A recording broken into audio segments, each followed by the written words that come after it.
네, 안녕하십니까. 자, 이번 시간에는 우리 비유동부채 2장 4절 내용이고요. 우리 비유동부채 관련된 내용 살펴보도록 하겠습니다. 자, 비유동부채는 우리 재무상태표에서 이제 부채 쪽에서도 1년을 기준으로 유동부채와 비유동부채로 나눈다고 했었죠. 그래서 유동부채 앞에서 우리가 살펴봤고요. 비유동부채 지금부터 내용 살펴보도록 하겠습니다. 자, 비유동부채는 결산일로부터 상환기한이 1년 이후에 도래하는 장기부채라고 얘기하고 있고요. 자, 1년 이후라는 말이 나오면 비유동이고, 그죠? 그 다음에 장기라는 말이 나오면 비유동이죠. 자, 만약에 단기 그리고 1년 이내라고 나왔으면은 유동부채로 처리해야 되는 내용이 되겠습니다. 자, 비유동부채의 종류 첫 번째로 사채입니다. 주식회사가 장기자금을 조달하기 위해 발행하는 채무증권으로 계약에 따라 일정한 이자를 지급하고 일정한 시기에 원금을 상환할 것을 약속한 증서를 우리가 사채라고 표현을 합니다. 그래서 채무증권은요, 국공채와 사채를 얘기하고요. 지분증권은 주식을 말합니다. 그래서 우리가 사채라고 하는 거 앞에 우리 투자자산 쪽도 내용을 살펴봤으니까 좀 추가적으로 좀 말씀을 드리면, 우선 사채라고 하는 항목은 이제 자금이 큰 자금이 필요한데 이제 금융기관이나 이런 데서 자금을 빌리기에 좀 제한 사항이 있을 때 발행하는 항목이라고 보시면 돼요. 그래서 예를 들어서 우리가 100억이라는 큰 돈이 회사에 필요한데 은행 가서 대출 받으려고 하니까 100억이 대출이 안 나온다. 뭐 이런 경우가 있을 수 있겠죠. 이런 경우에는 우리가 차선책으로 이제 사채라고 하는 거를 발행을 해서 자금을 조달하는데, 자, 100억을 은행에서 한 번에 빌리려고 하면요, 은행에서 100억을 빌려주려면 이제 복잡한 심사 절차를 거쳐야 되잖아요.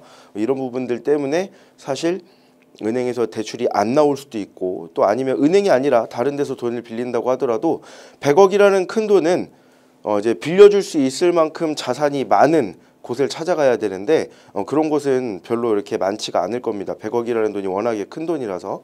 자, 그런데 사채로 발행하게 되면 어떤 장점이 있냐면, 우선 은행에서 뭐 돈을 빌리는 것처럼 복잡한 심사 절차가 필요하지도 않고요.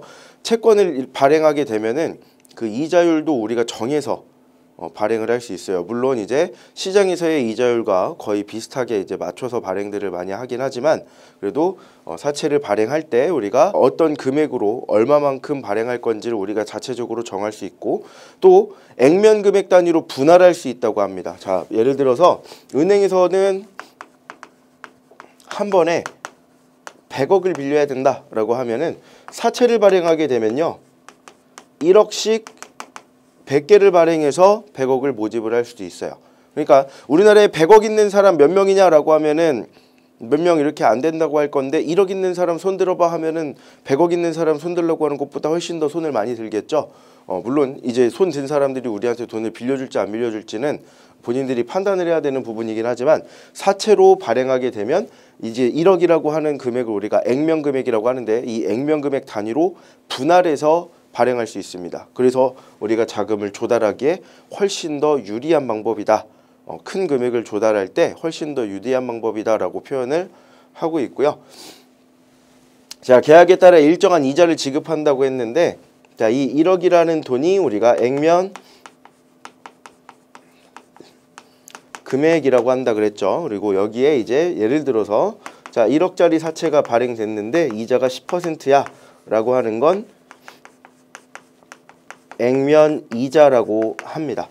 자, 그래서 이 사채에 이자율이 얼마가 지급돼야 될지도, 이자가 얼마가 지급될지도 다 체크가 돼서 이 이자를 뭐 몇 퍼센트로 지급하겠다라는 게 정해져 있을 거고요. 자, 여기서 이제 추가적으로 사채는 발행을 세 가지 방법으로 합니다. 첫 번째가 할인 발행, 자, 그 다음에 할증 발행,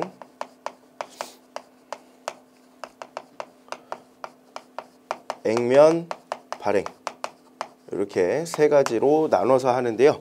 자, 할인 발행은 방금 전에 말씀드렸던 액면 금액이라고 하는 항목보다 더 낮은 금액으로 발행하는 경우를 말하고, 할증 발행은 더 비싸게 발행하는 경우를 말합니다. 그리고 액면 발행은 만약에 액면 금액이 1억이면 1억에 발행했을 때 우리가 사채를 액면 발행했다라고 표현을 하고요.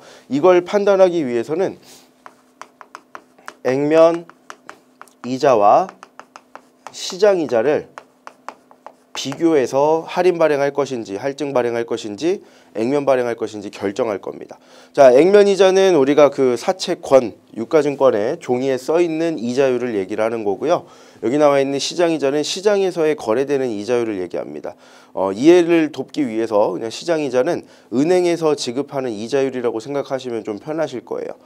자, 예를 들어서 1억짜리 사채가 있는데 우리 액면 이자가 10%다라고 하면은 우리가 1,000만 원을 1년에 이자로 수령할 수 있겠죠.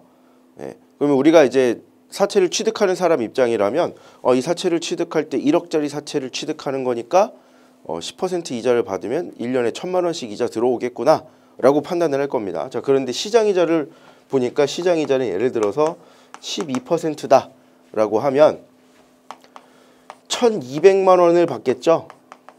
자, 은행에다 맡기는 거라고 생각해 보시라고 했는데, 자, 우리가 사채를 취득하면 그냥 1,000만 원을 받을 건데 은행에 맡기면 1,200만 원을 받을 수 있어요. 그러면 우리는 사채를 취득할 게 아니라 은행에다가 그날 돈을 맡기는 게 더 유리하겠죠. 그럼 다시 말하면 회사에서 사채를 발행하긴 했는데 이 사채를 취득하려는 사람은 없을 겁니다. 그러면 사채 이제 발행한 회사는 1억이라고 하는 액면금액 그대로 돈을 받고 사채를 발행하는 게 아니라 더 낮은 가격을 받고 사채를 발행해야 되는 거예요. 이걸 우리가 할인 발행이라고 표현을 하고요. 자, 그럼 반대로 시장 이자가 예를 들어 8%예요. 그러면 800만 원만 받아야 되겠죠, 이자를. 자, 사채 취득하면 근데 1,000만 원 준대요. 그럼 너도 나도 사채를 다 취득하려고 할 겁니다. 난 사채를 취득하는 게 1년에 이자 200만 원 더 받으니까 사채 취득해야지 라고 하면서 사채 취득할 거예요. 사채는 우리가 한정적으로 발행을 하는데 사람들이 사채를 막 취득하려고 해요. 서로 경쟁이 붙겠죠. 우리 시장에서 가격이 결정될 때 보면 수요와 공급 얘기를 하는데 공급은 일정한데 수요가 많아졌어요. 그럼 당연히 가격은 올라가야 됩니다. 그럼 그때는 할증 발행이라고 하는 항목으로 이제 사채가 발행이 될 거고요. 자, 그다음 액면 발행하게 되는 경우는 이자가 똑같이 시장 이자와 액면 이자가 똑같은 경우에 우리가 액면 발행한다라고 표현을 합니다. 그래서 할인 발행, 할증 발행, 액면 발행 관련된 내용들이 이제 문제에 어떤 시장 이자와 액면 이자를 이제 제시를 하고 이게 할인 발행할 것인지 할증 발행할 것인지 액면 발행할 것인지 결정을 해라라고 문제 출제되는 경우가 있으니까요. 추가적으로 내용을 좀 인식해 주시면 좋겠습니다.